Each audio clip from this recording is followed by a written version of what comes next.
কৃতজ্ঞতা যথাসময়ে উপস্থিত হয়েছেন। আমার এই 5 মিনিট দেরি হয়ে গেছে, এজন্য আন্তরিকভাবে দুঃখ প্রকাশ করছি। সাংবাদিক বন্ধুরা, পতিত পরাজিত পলাতক স্বৈরাচার মুক্ত বাংলাদেশে অন্তর্বর্তীকালীন সরকার যখন জনগণের ভোটাধিকার প্রতিষ্ঠার পথে এগিয়ে যাচ্ছে, তখন গভীর ষড়যন্ত্রের বীজ বুনতে শুরু করেছে কুচক্রী মহল নানা অপতথ্য প্রচার করে। ইতিমধ্যে তারা নানা বয়ান তৈরি করে জনগণের বিভ্রান্তি সৃষ্টির জন্য একের পর এক বহুমুখী অশুভ তৎপরতা চালিয়ে যাচ্ছে। যারা মিথ্যাচার করে বিএনপিকে নানা তকমা লাগানোর অপচেষ্টা করছে, তারাই কিছু গণমাধ্যমকে ব্যবহার করে বিএনপির নামে অসত্য সংবাদ পরিবেশন করছে বা করানো হচ্ছে। জনগণ অবলোকন করছে যে গণহত্যাকারী নিষিদ্ধ সংগঠন ফ্যাসিস্ট আওয়ামী লীগকে পুনর্বাসন করার গোপন মিশনে নেমেছে একটি চক্র। বিনিময়ে তারা পতিতদের সহযোগিতা নিয়ে রাজনৈতিক উদ্দেশ্য হাসিল করার স্বপ্নে বিভোর। সাংবাদিক বন্ধুগণ, আমরা উদ্বেগের সাথে লক্ষ্য করছি যে সম্প্রতি কিছু পত্রপত্রিকা, গণমাধ্যম এবং সোশ্যাল মিডিয়ায় বিএনপির মনোনয়নের কথিত তালিকা নাম ধাম প্রকাশ করে দলের নেতাকর্মীদের মধ্যে বিভ্রান্তি, অসন্তোষ এবং বিশৃঙ্খলা উস্কে দেওয়ার ষড়যন্ত্র করছে। অনুমিত হচ্ছে বিএনপিতে বিভেদ বিসম্বাদ সৃজনের অশুভ অভিপ্রায় নিয়ে কতিপয় মিডিয়া যথেচ্ছভাবে মিথ্যা অপপ্রচার প্রোপাগান্ডায় লিপ্ত হয়েছে। আমরা স্পষ্ট করে বলতে চাই, বাংলাদেশ জাতীয়তাবাদী দল বিএনপি আসন্ন জাতীয় সংসদ নির্বাচনের জন্য সর্বাত্মক প্রস্তুতি গ্রহণ করেছে। উপযুক্ত সময়ে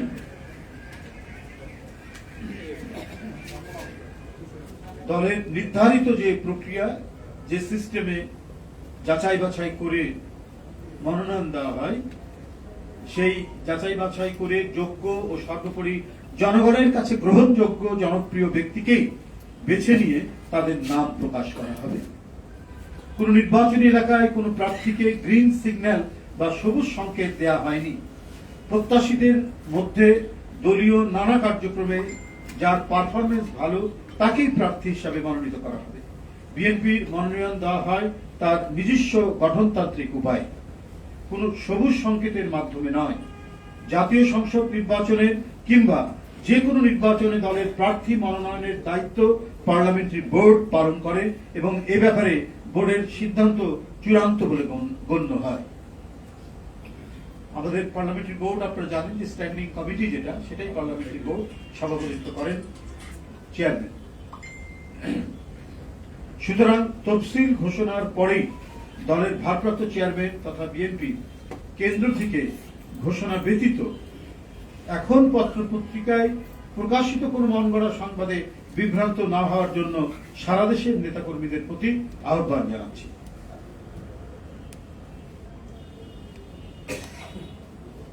সবুজ সংকেত নয়।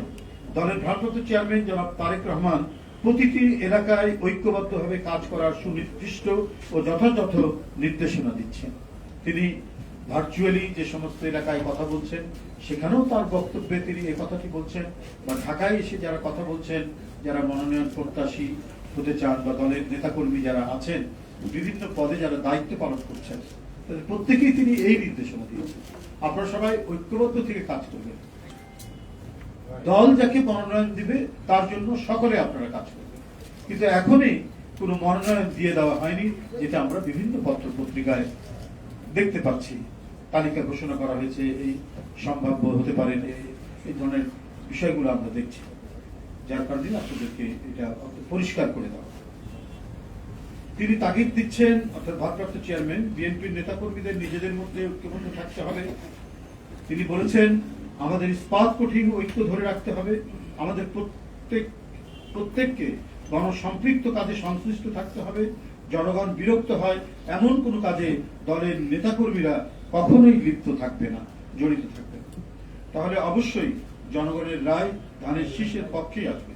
ভারপ্রাপ্ত চেয়ারম্যান নেতাকর্মীদেরকে সারা দেশে ডোর টু ডোর গিয়ে আগামী দিনে জনগণের মুক্তির সনদ 31 দফা তুলে ধরার পরামর্শ দিয়ে যাচ্ছেন এবং আমাদের নেতাকর্মীরা বা বিভিন্ন ইউনিট জেলা পর্যায় থেকে বা থানা পর্যায় থেকে কেন্দ্র পর্যন্ত প্রত্যেকে এই ব্যাপারে অত্যন্ত নিবিড় আন্তরিকতায় তারা কাজ করেছেন।